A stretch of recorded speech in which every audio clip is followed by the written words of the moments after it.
Hola, ¿qué tal? Buenas tardes a todas, a todos. Gracias por estar aquí. Estamos muy contentas en el Centro para la Justicia Global.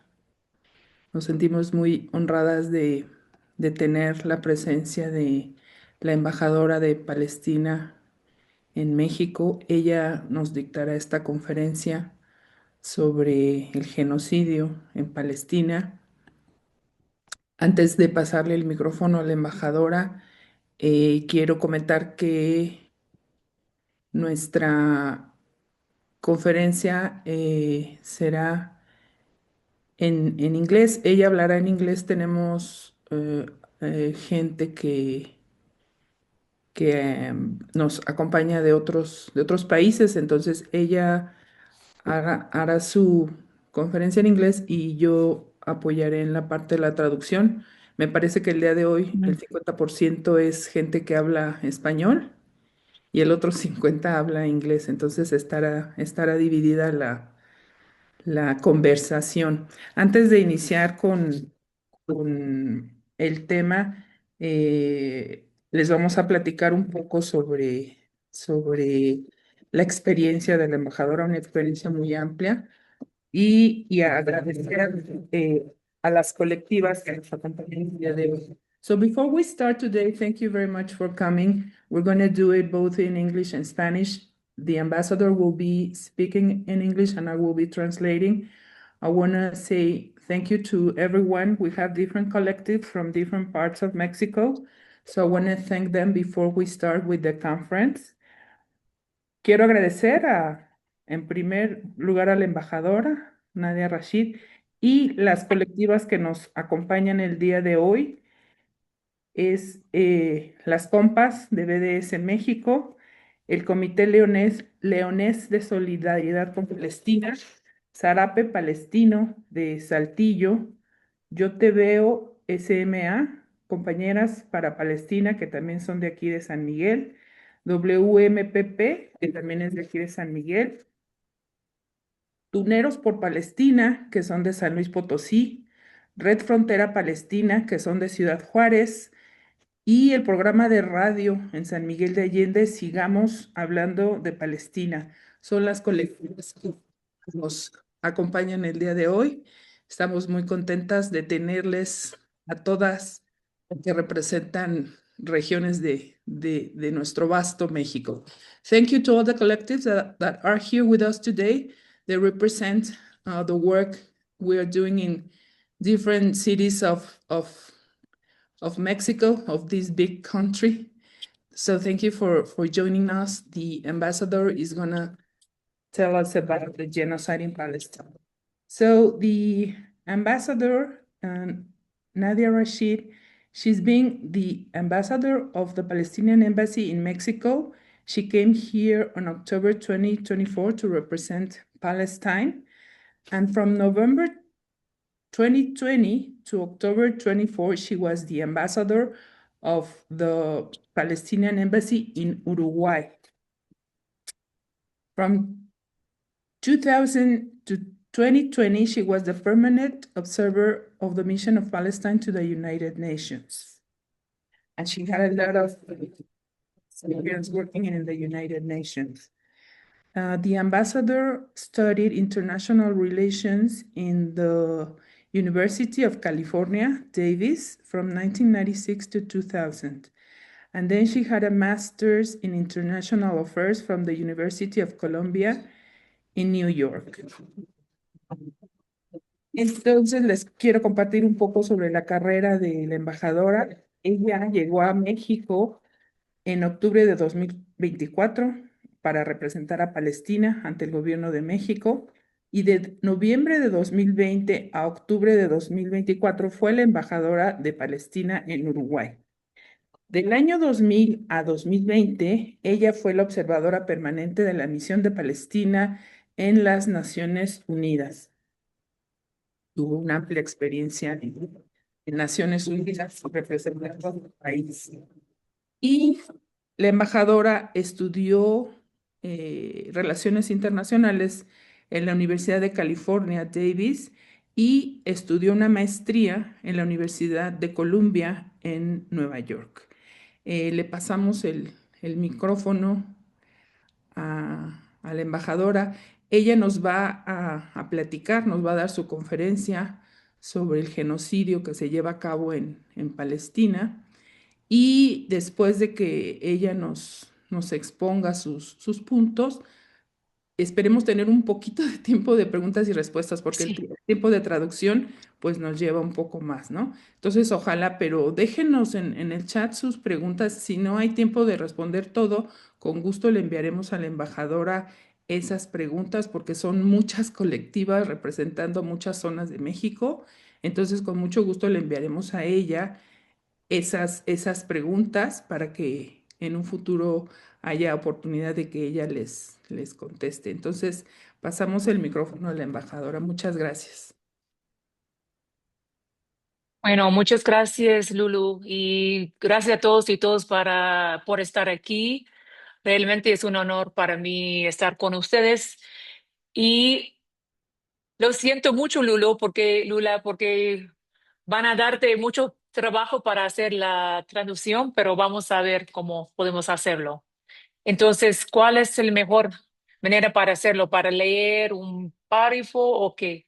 ¿O para hacer la traducción o vamos a hacerlo total, to- todo en inglés? ¿Qué Sí, estás? yo pensaría si usted, embajadora, nos puede desarrollar el tema en inglés y entonces hacer ciertas pausas para en esa parte yo traducir al español. Bien, y después también yo puedo enviarlo en español Muy sin bien. problema. Ok, Sí, bueno, muchas bueno. gracias. Ok, gracias, gracias. Okay, it's a treat for me to do something in English in Mexico. So I took the offer. I didn't realize it was a 50-50 audience. But let me start by wishing you all a very good afternoon. It is really very nice for me to meet all of you, and hopefully we can meet in person one day. First, let me begin by, on behalf of my people, the Palestinian people, I bring you greetings from a land that known has known both immense sorrow and unbreakable resilience. I stand before you deeply grateful for your presence and the courage it takes to walk beside a people who refuse to surrender their freedom, their sovereignty, and their dignity. I also would like to begin by expressing my profound gratitude to the entire community of San Miguel de Allende, and in particular to you, Lulu Guerrera, for organizing this conference over Zoom. And I would also like to thank all the colectivos that have stood beside Palestine all over Mexico and who have made this gathering possible. It is something very important to say that this solidarity is not symbolic, it is a moral clarity in action. Friends, when we speak of Palestine, we are not speaking of a distant geopolitical issue. We are confronting one of the most defining moral failures of our time. What is unfolding is not merely an occupation that has lasted now for almost 80 years. We are talking about a population for more than 2 years that has endured a genocide that defines any sort of understanding, any sort of way to explain exactly what is happening. And it is also to look toward the West Bank, where military occupation and apartheid continue to suffocate the daily life of Palestinians living there. The machinery of destruction adapts to geography. In Gaza, it appears as annihilation through bombardment and siege. In the West Bank, it manifests as fragmentation through land confiscation, military raids on a nearly daily basis, settler violence, displacement, and illegal architecture designed to normalize what is not normal and to legalize what is completely illegal. Lulu, ¿quieres traducir?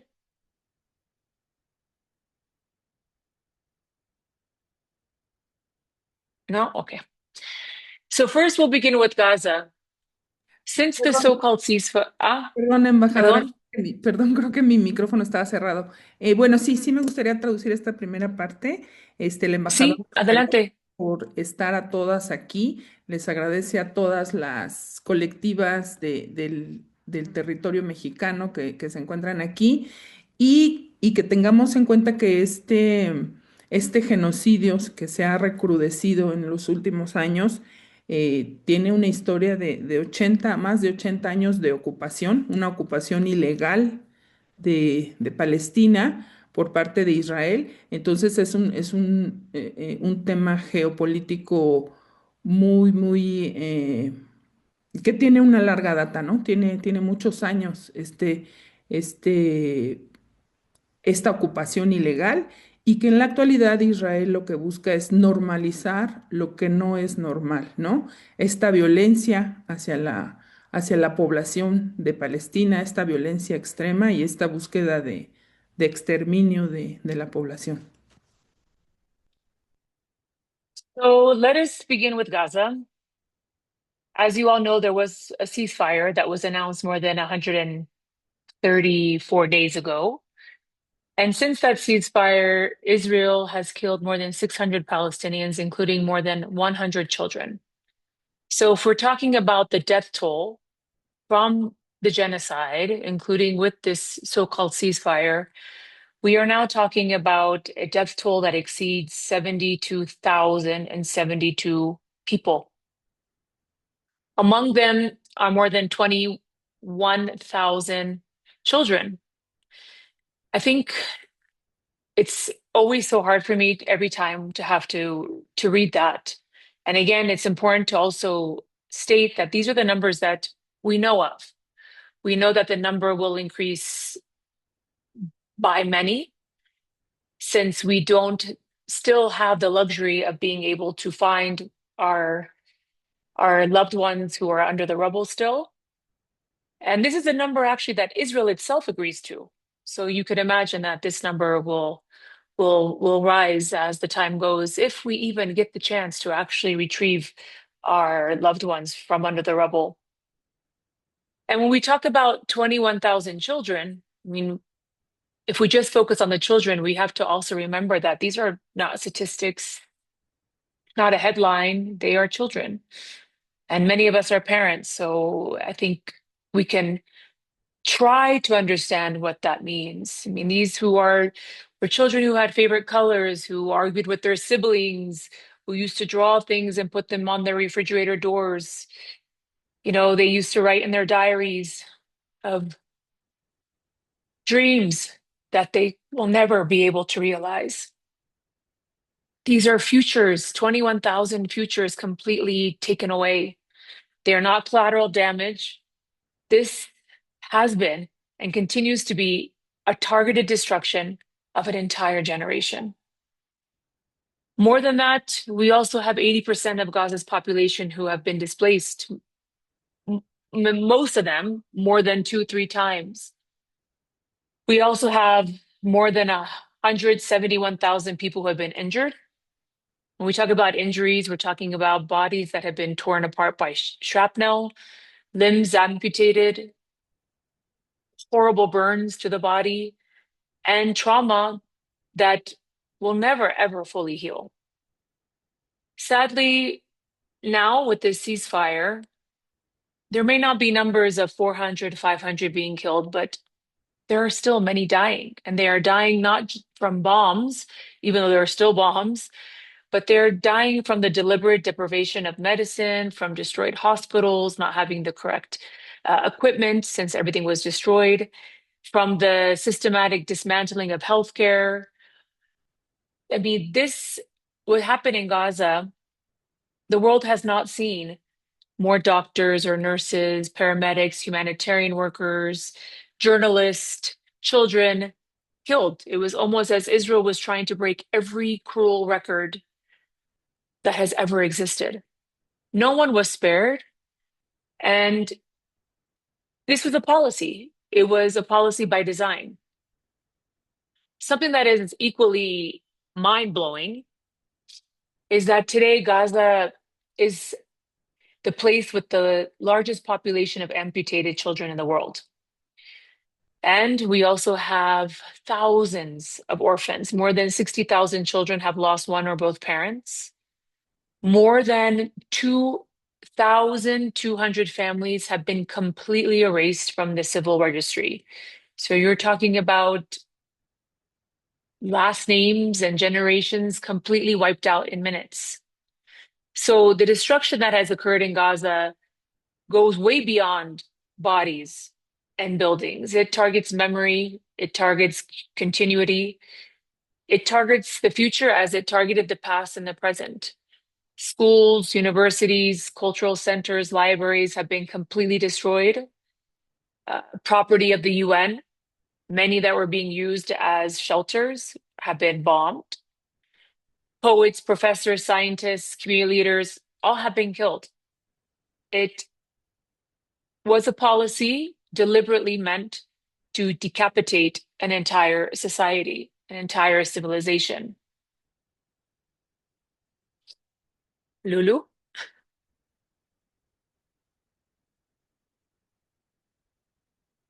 De lo que habla la embajadora es de que el supuesto cese al fuego no es tal.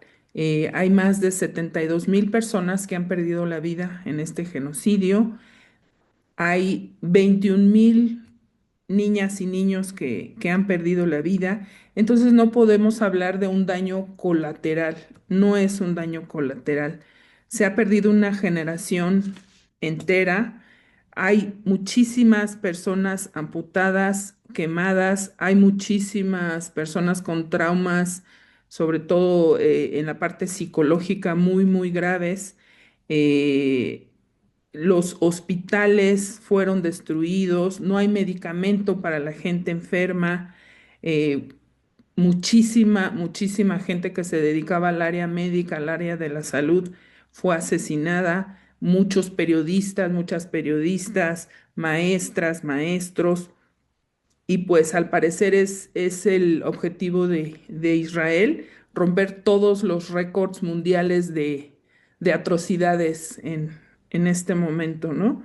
Este, en Gaza hay muchísimas víctimas. El mayor número de infancias amputadas en el mundo está ahí, en Gaza. Gracias, Lulu.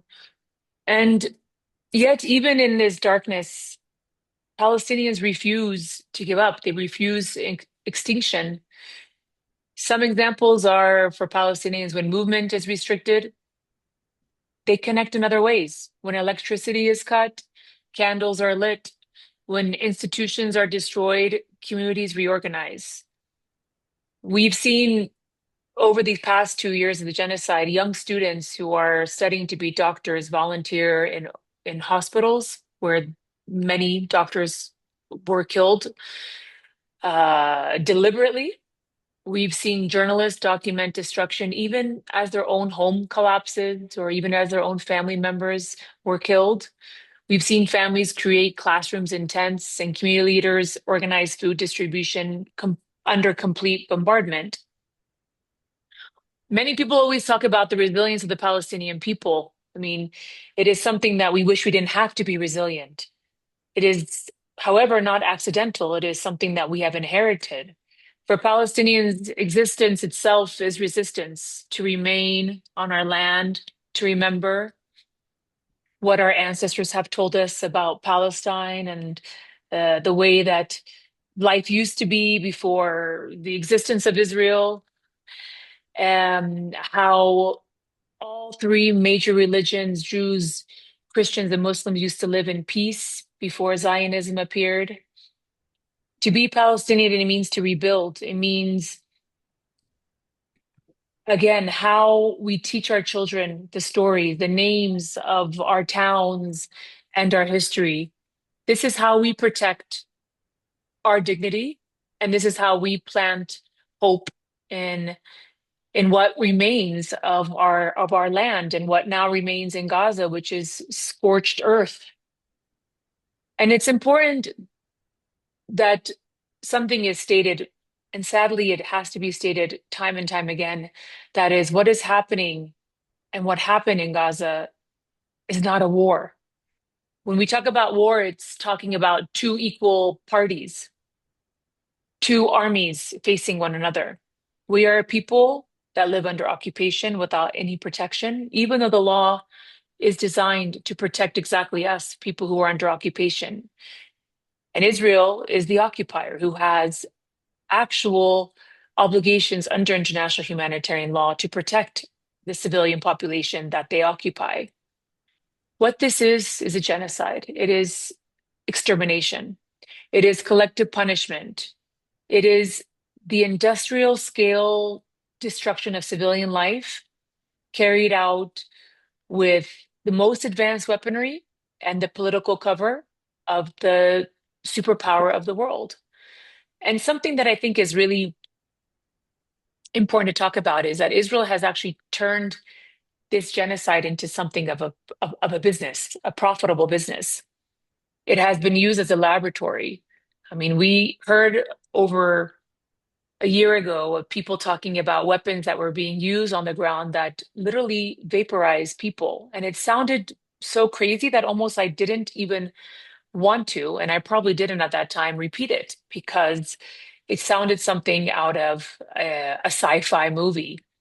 But in actuality, this is something that has been now corroborated by many, and now that is being talked about, that they have used weapons on the Palestinians, besides chemical weapons that are prohibited, besides everything they've done that is completely illegal and defies every sort of law that we, in this global order that we held sacred, but using weapons that none of us have seen before, that people are literally vaporized where you cannot even find any of their DNA.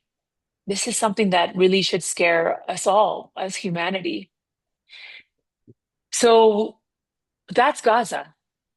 But we also have to talk about the West Bank, including East Jerusalem, where the violence there, sure, we could say it operates differently, but it is relentless and it is still brutal.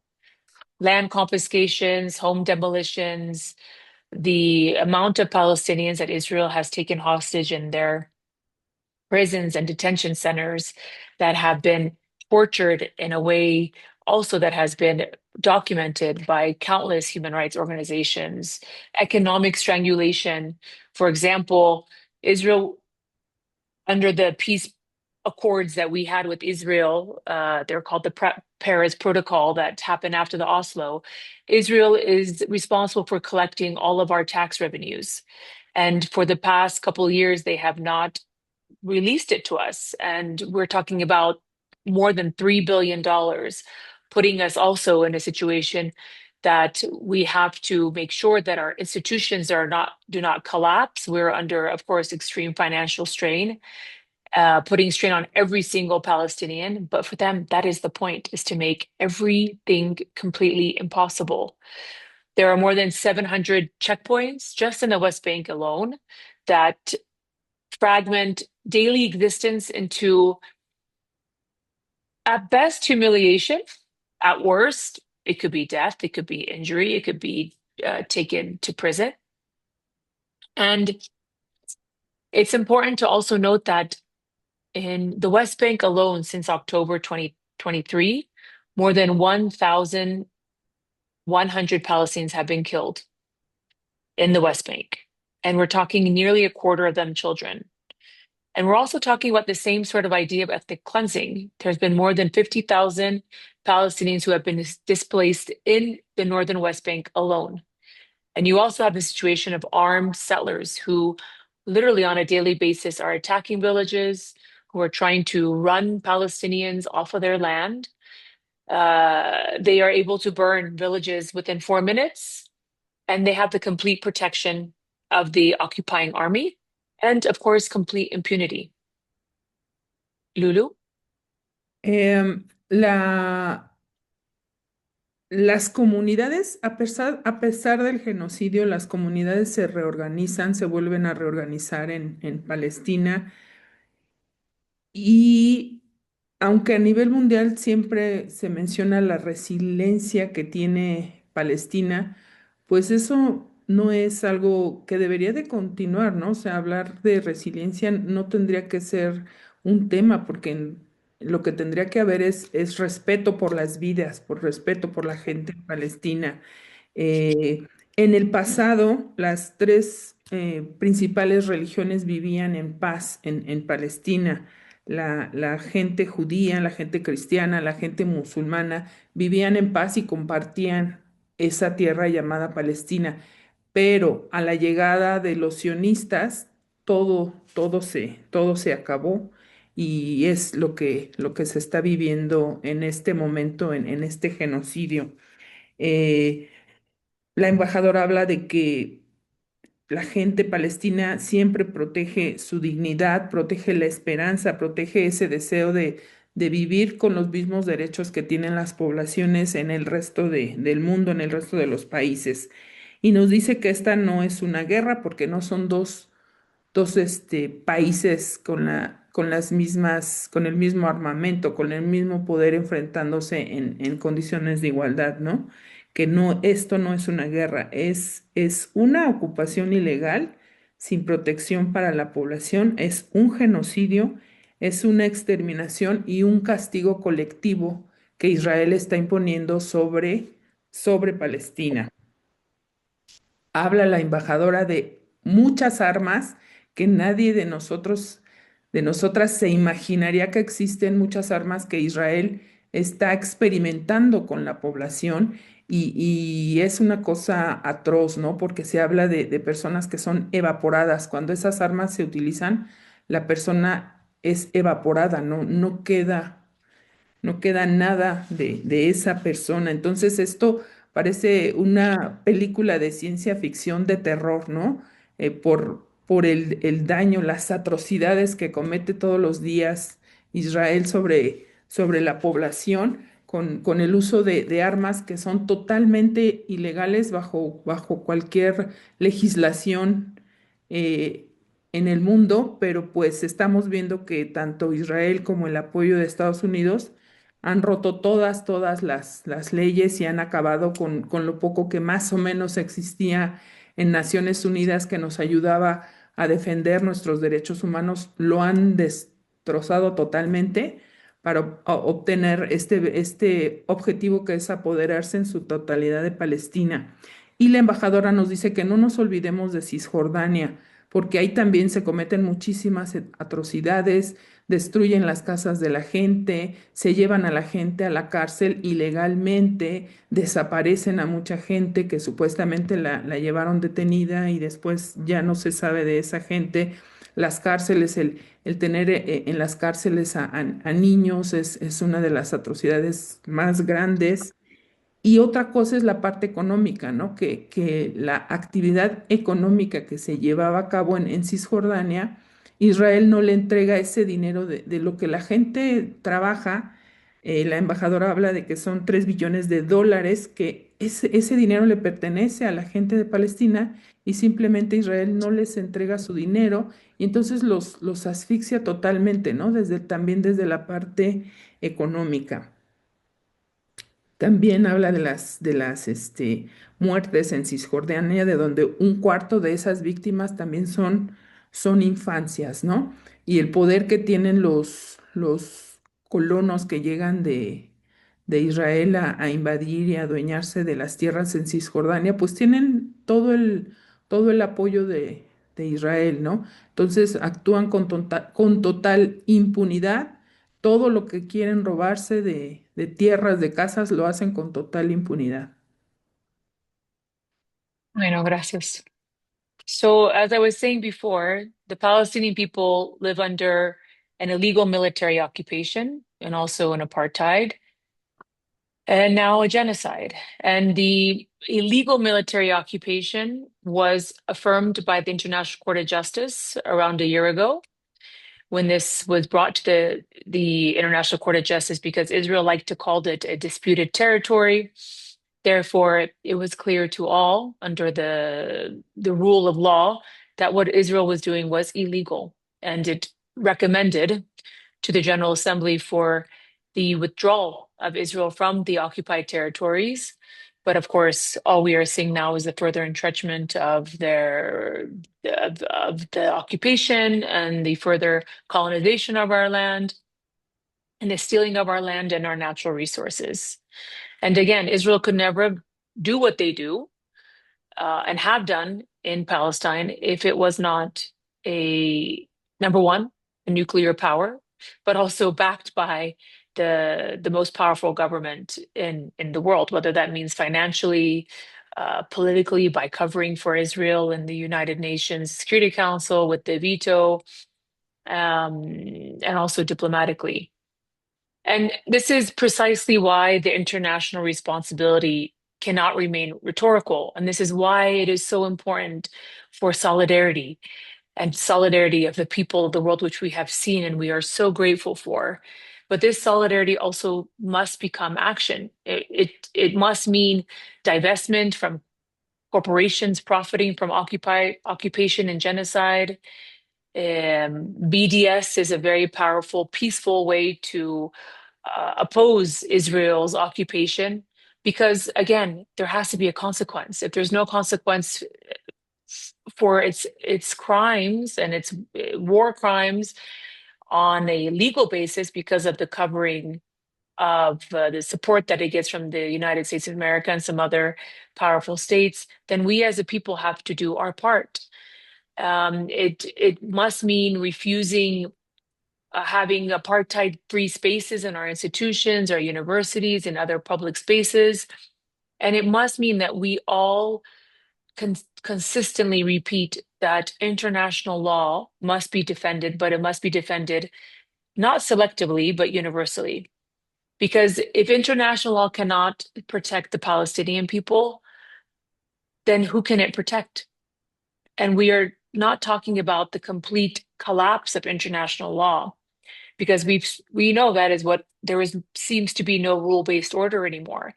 But what we actually need to ask ourselves is if this happened to the Palestinian people, as we watched from our cell phones for 2 years, the most horrible atrocities that can happen to a civilian population, including these children, then why couldn't it happen anywhere else? Who was next? And that is something that is not meant to make people feel fearful, but it must make us feel that we have a responsibility to speak up, to prevent what has what has happened in Palestine from happening other places. It means that we have to insist on accountability and justice, because if there's no accountability, this will repeat itself.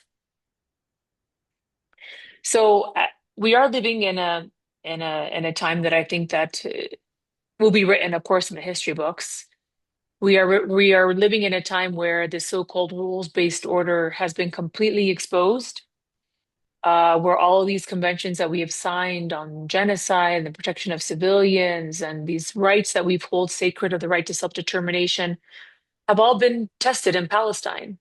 And this is why we say that Palestine is not only does not only affect Palestine or Palestinians, it is a mirror held up to humanity because if impunity is normalized, then it does not remain just in one place. It spreads.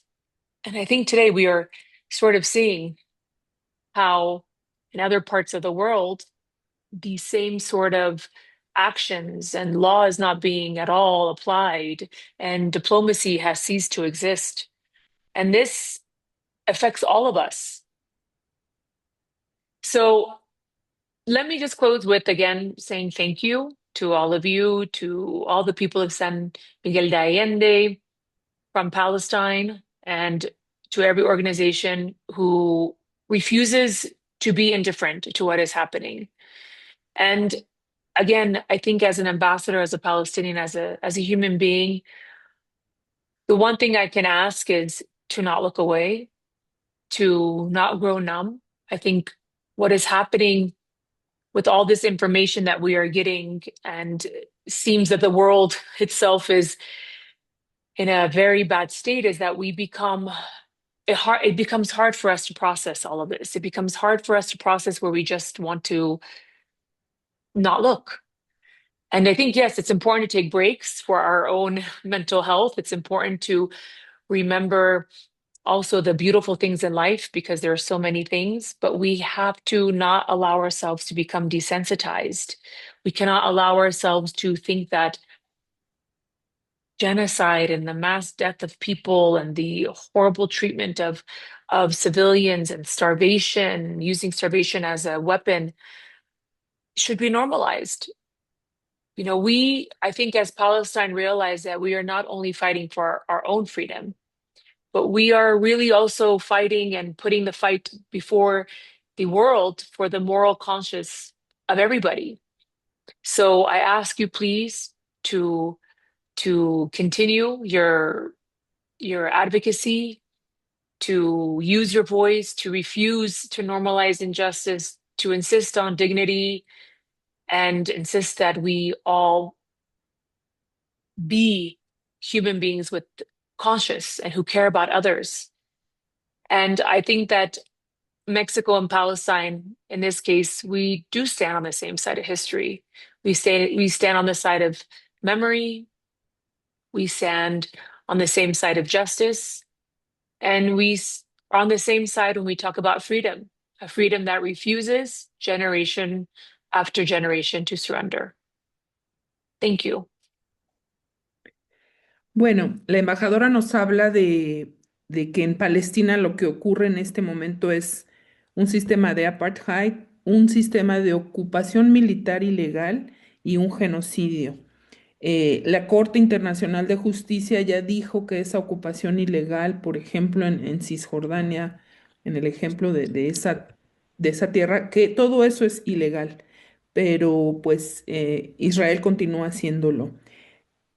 Y que recordemos que Israel es un poder nuclear apoyado por los Estados Unidos. Por eso también sucede lo que está sucediendo con Palestina. La embajadora nos pide que sigamos convirtiendo nuestra solidaridad en acción. Tenemos los ejemplos, por ejemplo, está el movimiento, el BDS. Nosotras también, algunas de nuestras colectivas, estamos en otro que se llama Firmas por Palestina MX, en donde estamos pidiendo esas firmas para que nuestro gobierno rompa relaciones con Israel, que creemos que también es algo importante empujar desde la parte política para pasar solo de la solidaridad a la acción. Dice la embajadora que debe de haber consecuencias por todos estos crímenes de guerra. Debe de llegarse a ese punto en donde Israel pague por todo esto que ha cometido en contra de Palestina y que también nosotros como comunidad, como sociedad, debemos defender la legislación internacional a favor de Palestina, a favor de los derechos humanos. Y que nos hagamos esta pregunta, si todo esto le sucede a Palestina, ¿por qué no sucedería en cualquier otro lado del mundo, no? Que es lo que todas decíamos cuando se recrudeció el genocidio a partir de 2023, ¿no? Decíamos, todo esto que le están haciendo a Palestina puede ocurrir en cualquier lugar del mundo si no detenemos a Israel y si no detenemos a Estados Unidos. Puede suceder en cualquier lugar del mundo.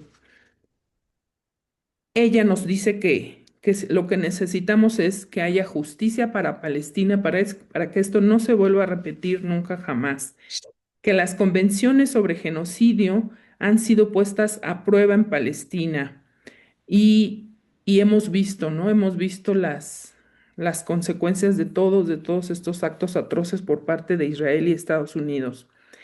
Nos agradece a todas y a todos y nos pide que sigamos viendo a Palestina, que no volteemos nuestra vista hacia otro lado, que sigamos viendo a Palestina, que sigamos viendo que el usar la hambruna como un arma de guerra no debería de ser algo normalizado ni en Palestina ni en ningún lugar del mundo. Y, y que también sigamos usando nuestras voces para amplificar la voz de Palestina, para amplificar los derechos humanos de Palestina. Y finalmente, pues nos gustaría, si alguien quiere hacer alguna pregunta a la embajadora, ella va a leer en el chat las preguntas, entonces formulen sus preguntas y ella, en la medida de lo posible, irá haciendo las respuestas de sus preguntas. Entonces, Utilicen el chat para hacer sus preguntas, por favor. So please use the chat to make your questions to the ambassador. She's going to choose, well, she will try to, because we don't have a lot of time, she will try to answer your questions. So please write your questions here on the chat, and she's going to read your questions, and she's going to try to answer most of your questions. Thank you.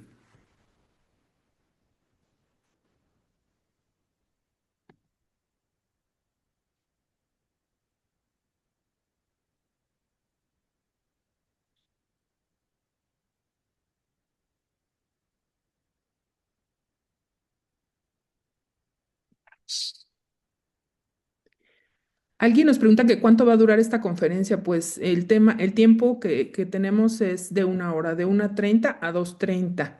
Entonces tenemos estos minutos restantes para que nos formulen sus preguntas para la embajadora.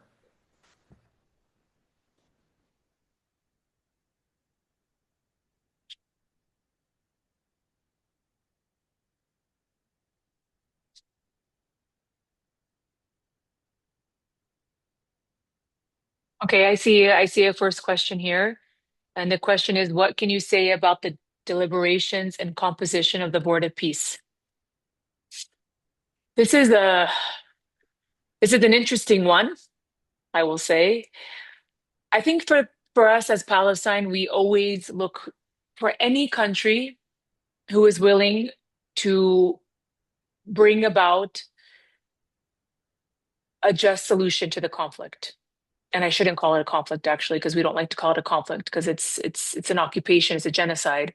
But who can bring peace to the Palestinians, who can give us our right to self-determination and give us the rights that we have been fighting for. For us, this issue is not complicated. It's an issue about freedom. It's an issue of human rights and international law and international justice. When we agreed to the the ceasefire that was proposed in the Security Council by the US that mentioned the Board of Peace, we as Palestinians agreed because we thought it would stop the killing. We were hoping that it would bring an end to the genocide. And now, yes, we have this quote unquote Board of Peace where there are no Palestinians on the Board of Peace.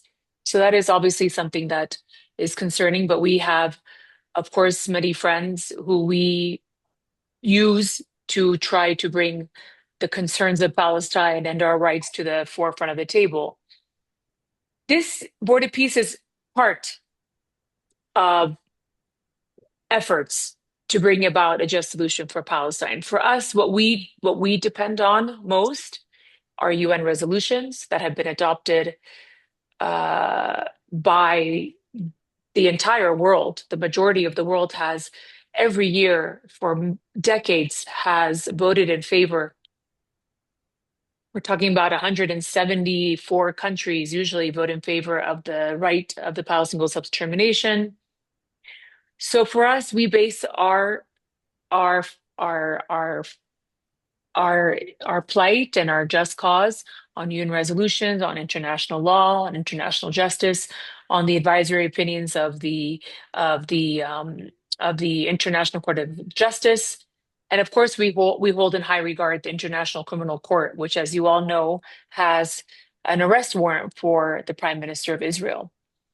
And what we also consider very important is something that was adopted before, right after the adoption of the resolution of the ceasefire in the Security Council, which I have to say, as someone who worked in the UN for more than 20 years and was the main negotiator of these resolutions in the Security Council and the General Assembly, it was a very different kind of looking resolution where many things were not put in that resolution, of course, on purpose. And we tried very hard to insert at least some of the things that we thought were most important, and many things we were not able to succeed in because we also don't have a seat at the Security Council. As you know, it's a 15-member group. Um, However, shortly after in the UN, there was a meeting that was convened by the Saudi Arabia and France, and they adopted something called the New York Declaration. And this is what we feel is the solution to how we can achieve this international consensus of a two-state solution. And it is based on international law, it is based on UN resolutions, and it literally details everything that must happen in order for us to get there. So the board of peace is something, and it's still right, it's still being formulated. There's still many questions about it. However, we still have many other initiatives that have been adopted by a larger group of the world that we need to insist on as Palestinians to make sure that it is consistent with what we have always based our just cause on, which is international law. Nos dice la embajadora sobre esta propuesta que se generó de un Board of Peace, una mesa directiva para la paz en Palestina. Ella insiste en que lo que se debe hacer es respetar todas las resoluciones que se han generado desde la ONU referentes a Palestina. Si se respetaran todas esas resoluciones a favor de Palestina, ese es el ideal. Y menciona una declaración de de Nueva York, en donde se habla sobre esta solución de los dos estados con amplios derechos, tanto Palestina como Israel, que ese es lo que por lo que se está trabajando en Palestina. Bueno, gracias. Ok, hay otra pregunta que dice, ¿el proceso del alto el fuego sigue en funcionamiento o fue cancelado? Okay, very good question too. For us, we continue to abide by the ceasefire because for us, we cannot give Israel any sort of quote unquote excuse or justification to continue what it wants to continue, which is the genocide, which it is trying to continue through other means, through not allowing aid in, through not allowing the more than 20,000 people who are waiting for evacuations to leave for urgent medical care, for not allowing us to for medicine, for hospitals to rebuild, for construction. This winter has been a horrible winter, and people are living in tents, and their tents were over and over and over again flooded. And Israel has not allowed for the proper shelters to be sent into Gaza, which was agreed upon in these negotiations for a ceasefire that should have been done during the ceasefire phase one. And now we're in phase two. However, phase one still has been complied with by Israel. This is something that also I don't know why we're always shocked because this is something that we are constantly facing the compliancy of Israel with whatever agreement that we have signed, whatever resolution that has been passed in the UN. So we continue to abide by the ceasefire, hoping that the parties who are also very interested in making sure the ceasefire sticks, like the countries in the region, and pressure the US to pressure Israel to end these violations that are occurring on a daily basis, and at the same time to also focus on the West Bank, what's happening, because now when everybody's looking at Gaza, it's almost as if Israel has been given the ability to do whatever they want in the West Bank as Gaza continues to suffer and the tension is there. Also, not only in Palestine, but in Lebanon, in Syria. Now we will have a situation in Iran that is Israel is very intent on also attacking. So it's not just we're being attacked, it's more than one country at the same time. So we can only hope that at one point, Israel will feel some real pressure, some real accountability to end these violations and to really, really try to go down a different route, which I don't think is possible with this extremist government that Israel has, unfortunately. Nos comenta la embajadora que el cese al fuego es muy importante, aunque Israel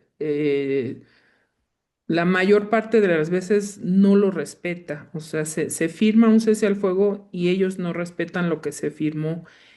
Pone un ejemplo que este invierno fue muy, muy crudo y entonces las casas de campaña de la gente se vinieron abajo, no soportaron y entonces tendría que entrar ayuda humanitaria para que la gente tenga refugios en donde vivir y todo esto lo ha prohibido Israel. Entonces no puede llegar esa ayuda humanitaria y la situación sigue empeorando más y más en Gaza. Y toda esta situación tan extrema de, pues sí, de violaciones a derechos, de genocidio, también hacen que luego nos olvidemos un poco de Cisjordania, ¿no? Pero Cisjordania pues también está sufriendo mucho a consecuencia de los actos atroces por parte de Israel. Entonces también ahí en Cisjordania hay muchas violaciones a los derechos humanos, muchas situaciones de de pérdidas humanas, de pérdida de cada vez más y más derechos humanos que debería de tener la población tanto en Cisjordania como en toda Palestina. There's a question that says, thank you so much for your time and your work. Thank you. And thank you for your support. This is from Branca. And the question is, I wonder what else do you think Mexico or broader Latin America can do to stop this genocide? I think it's really important to insist on accountability. And for its part, Mexico has has participated in the hearings of the International Court of Justice and the International Criminal Court, which is very important. And also Latin America, for the most part, has been very in solidarity with Palestine. Now we have a shift, right? We had many elections that have happened over the past couple of months, and there has been a shift rightward. But the people, I believe, and I believe this is so important. And somebody like me, I think this has resonated in a way that I never thought in my life I would feel. But traveling all over the world, you see the support for Palestine from people like yourselves, these people who have a conscience, who believe that this is wrong, who are speaking up, who are marching in the streets, who are choosing different products to buy, not ones that can benefit Israel, who are educating themselves on what is happening, because that is also a big part of understanding what your part is in this is being is keeping yourself informed of what's happening and learning about Palestine, not only through our tragedy and our suffering, but learning about it as a people who are very proud of our culture and our history and our beautiful art and food, and the people who are always looking for joy. And that's a big way that we resist. And that's a big way that we remain, is because we have a connection to this land. And we as a people are people who love life and believe that one day things will change because nothing lasts forever. So it's important to speak to your parliamentarians, to speak to your government, to continue to insist on them to speak up for what's right, for international justice, for accountability. It's important that business is not as usual with the state that commits genocide. You know, countries should not be friends with a state that commits genocide. There should be a revision of trade agreements. There should be a ban completely on settlement products. I don't know here in Mexico, to be quite honest with you, and this is something that I'm looking into, to know what kind of products come here from Israel. Because if we want to really talk about legal, we'll talk about Israel and the settlements. Israel's presence on our land that we have accepted, right? We have accepted to have our country on 22% of historical Palestine. However, Israel continues to encroach more and more and more, wanting literally all of it. But what products come from these settlements that are on our land used with our resources? What products are Palestinian that are marked Israeli products? These things are important to know what you're buying if you're buying something. It's important to know what you're eating when you go to a restaurant. They say Middle Eastern, Mediterranean. Are these Israeli restaurants who are putting Palestinian products like za'atar as if it's theirs? I mean, this is cultural appropriation. So it's important to keep yourself informed and make sure that you're not supporting, not knowingly, of course, Israel and its attempt to completely erase not only us as a people but our culture and our identity. Um, I think it's also important to the BDS. I think the BDS is really a very powerful organization that uses the boycott of products and companies in a peaceful manner. I think they've had a lot of success in, for example, closing different businesses that were operating in the occupied Palestinian territory. So that's something that is easily able to get involved. Um, and I think really it's important. I mean, you're doing what you're doing right now. I know you all have very busy schedules and lives, but you came on to listen to me as a Palestinian voice. Listen to us. Listen to us Palestinians. Read what Palestinians say.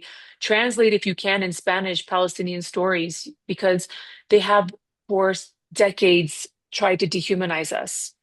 And I think what has happened through this genocide, and it took something so horrible, but we were humanized through ourselves, through the Palestinians recording themselves, living in this nightmare, but you still saw their moments of joy. You still saw their moments of resilience and resistance to being completely exterminated. You saw them sharing, you saw them helping each other, and you saw that through all of this, they still maintain this level of human decency and dignity.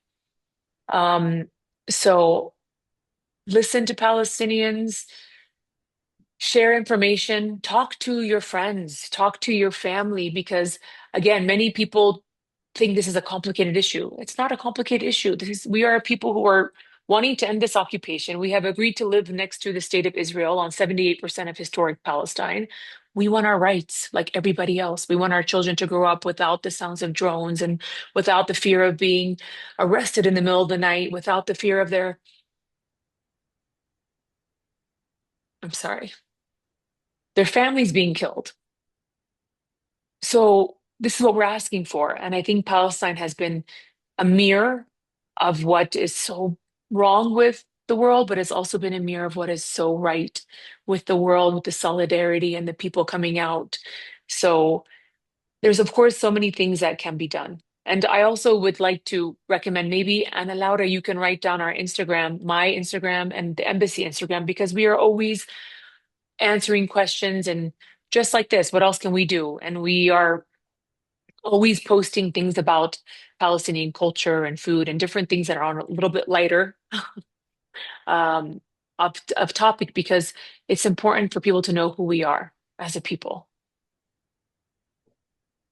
Pues nos dice la embajadora que no se nos olvide este tema de que todos los hechos realizados por Israel deberían de tener una consecuencia legal, que nosotras en nuestras comunidades, en nuestros países, exijamos a nuestros gobiernos que apoyen a la Corte Internacional de Justicia en esta búsqueda de, de defender a Palestina, en esta búsqueda de terminar con este genocidio, con este apartheid y que nos sigamos informando sobre Palestina, también sobre su cultura, sobre su historia, sobre su arte, sobre su comida. Eso también es importante que compartamos y que aprendamos de toda esta parte tan enriquecedora que es la cultura de Palestina para seguir defendiendo a ese país. Eh, y que finalmente, pues ellos como palestinos y palestinas, pues ellos también, ellas aman la vida y quieren tener una vida digna, una vida con todos sus derechos plenos, que sigamos presionando desde nuestros pueblos, nuestras ciudades, a nuestros gobiernos, que es en donde nuestro trabajo como colectivas es cada vez más importante y que también pidamos revisión de los tratados de libre comercio para que nuestros gobiernos rompan todos esos tratados con Israel. No puede ser que sigamos teniendo, en México ese es uno de nuestros problemas, ¿no? Que en México hay un tratado de libre comercio y no debería de existir porque Israel está violando todos los derechos de Palestina, ¿no? Que sigamos apoyando el BDS, que es un movimiento mundial que ha sido efectivo en muchas de las medidas que el BDS nos ha propuesto, que es muy buena herramienta para apoyar a Palestina, que sigamos hablando de esa dignidad humana de la gente de Palestina y que simplemente ellas y ellos quieren vivir con todos sus derechos plenos como nación. Mhm. Okay, there's many questions about the UN, so maybe I'll answer all that sort of together. You know, the question of the UN is many people think it's the UN that has failed, but it's the member states of the UN. The UN is only there to basically carry out what the UN member states voted for. And yes, the General Assembly, which is basically like the parliament of the world, their resolutions are important because it's the voice of all of the countries, but they're not considered law, like international law. It's more of, but they're still important, right? They're still important. The Security Council is the one, as I believe Victoria had mentioned, is true, or somebody had mentioned that it is the organ of the UN that is responsible for international peace and security, but we see that it's failed. And why has it failed? Is because they have this veto power. You have 15 members on the table, five permanent members, and those five have veto power. And we've seen the veto being used. I mean, I think it was used like more than 80 times by the US and throughout the inception of the UN. And we've also seen other countries use it, right, for their own personal uh, agendas, whether it was in Syria, of Syria issues, or whether it was um, on other issues that those five members felt the need to use their veto. However, no one's used their veto more than the US to block any sort of real solution for bringing any sort of real peace to Palestine and also Israel. I mean, it's these are people too that deserve to also live in a place that they believe is peaceful and safe. And the ones who are making them unsafe is their own government by feeding them this idea that if they don't conquer the whole Middle East and control it, that something's going to happen to them. And this idea of fear mongering, we know how it works. And unfortunately, most of the society in Israel had no problem with the genocide. The marches that they were doing in the street were basically to get their people back from Gaza, not about the more than 70,000 Palestinians who were being killed and starved, and not about the 10,000 Palestinian hostages that they took just from the past 2 years. And I'm not talking about all Israelis because there are many who have protested against this. And of course, when we talk about Israel, we separate the Jewish faith from that because we know that our allies in the Jewish communities have stood by us, and they have been even more uh, horrified by what is happening than many others who are closer to us in the world, right, and in the region. So we thank them and we consider them uh, really such a strong ally and hope that their voices their voices are probably heard more than ours sometimes because of who they are, and we thank them for being so brave and standing by us.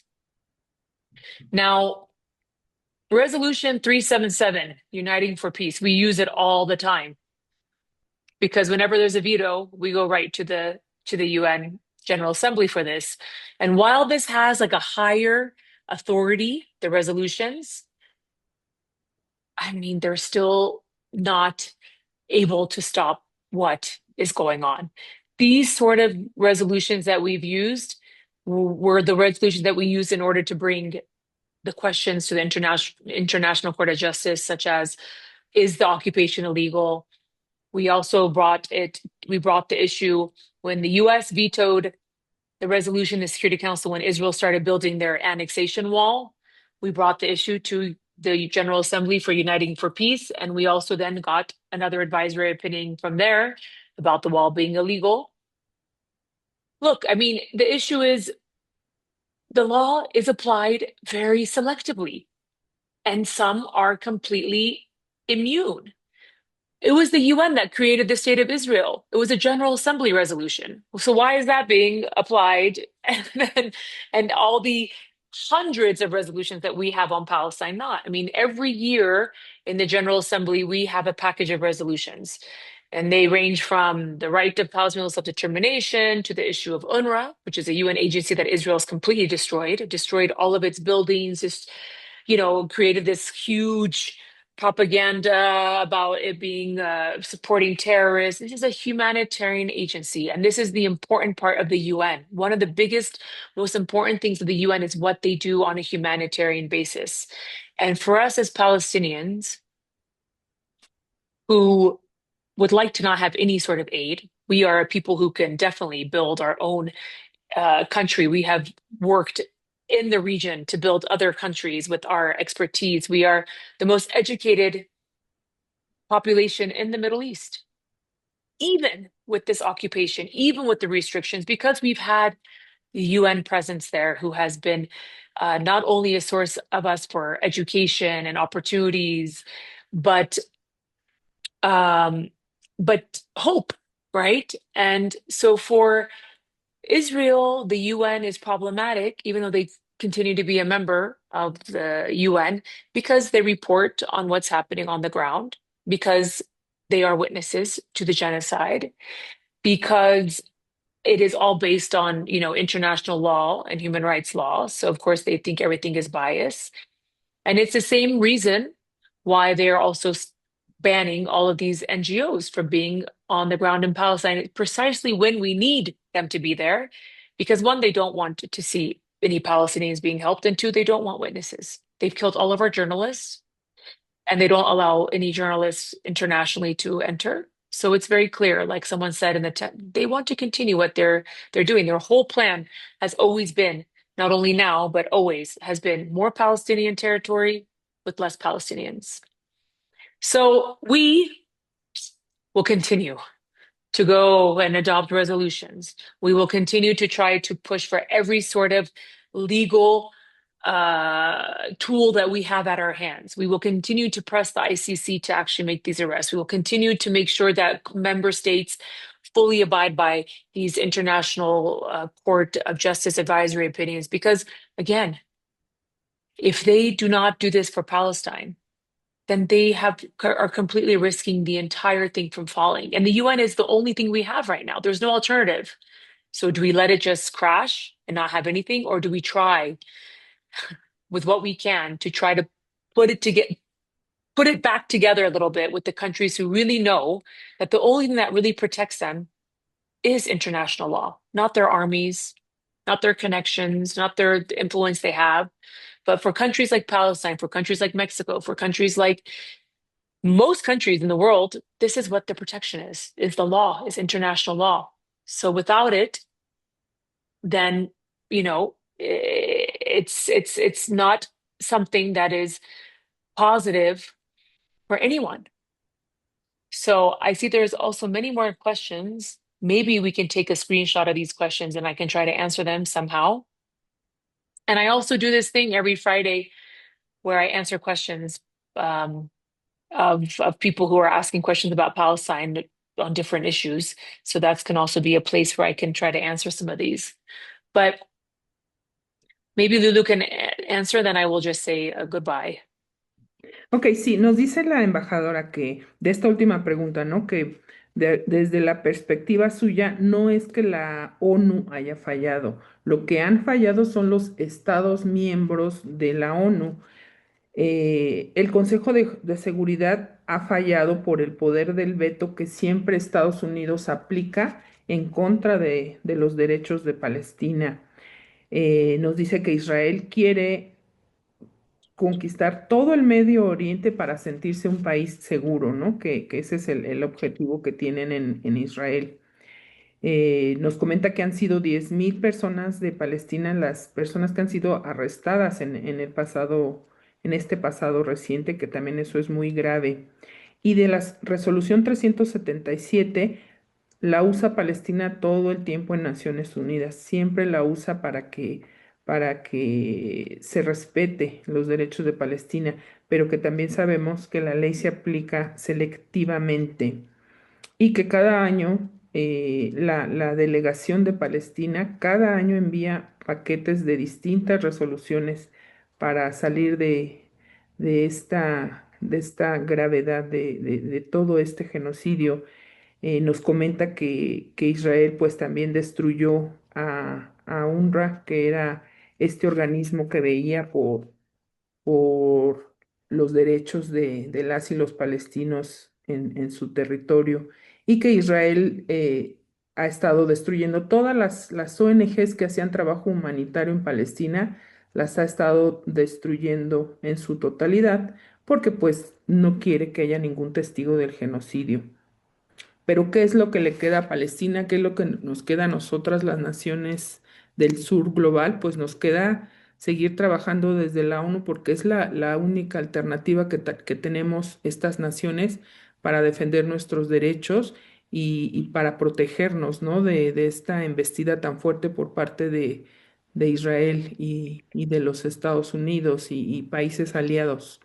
Entonces nos comenta la embajadora que va a tomar nota de todas las preguntas que ustedes han formulado para tratar de en un futuro irles mandando respuestas. Ojalá. Y que ojalá, y que también, por favor, tomen nota, aquí está su Instagram, tanto de la embajada como el Instagram de la embajadora, para que también ahí puedan tener comunicación con ella, con la embajada, con todo el material que nos proporcionan cada semana. Hay una parte de preguntas sobre Palestina, los viernes, me parece. Entonces está muy bien todo el contenido porque habla de muchas otras cosas menos dolorosas, menos difíciles, como son todos estos temas de la riqueza cultural y artística de Palestina.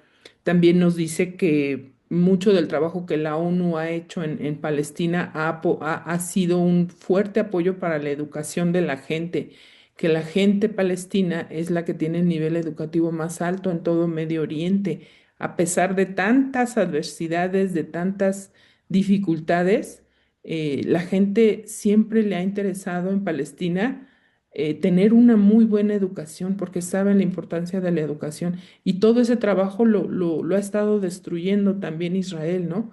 Porque quieren borrar, borrar de nuestras mentes la existencia de la cultura de Palestina, la existencia de Palestina, ¿no? Como un país. Yes. Thank you, Lulu, and thank you to all of you for listening and being here. I hope we can stay in touch and I hope I can see you all in person. I love San Miguel de Allende. I have a very good friend there, Kate. She's on the line as well. But hopefully soon in the future we can all meet and sit, have a coffee or a tea and discuss as friends. And I thank you for all of your support and for all the solidarity. It really is something that keeps us going. So thank you. Pues nos da las gracias la embajadora a todas y todos los que estuvimos hoy aquí, a quienes participamos en esta conferencia tan enriquecedora y que ojalá podamos conocernos todas y todos en un futuro próximo y sigamos haciendo mucha labor por Palestina. Ay, muchas gracias a todos. Nos vemos pronto. Gracias, embajadora. Gracias a todas y a todos y ya hasta pronto. Tengan un excelente día y que viva Palestina libre. Viva. Muchas gracias. Nos vemos.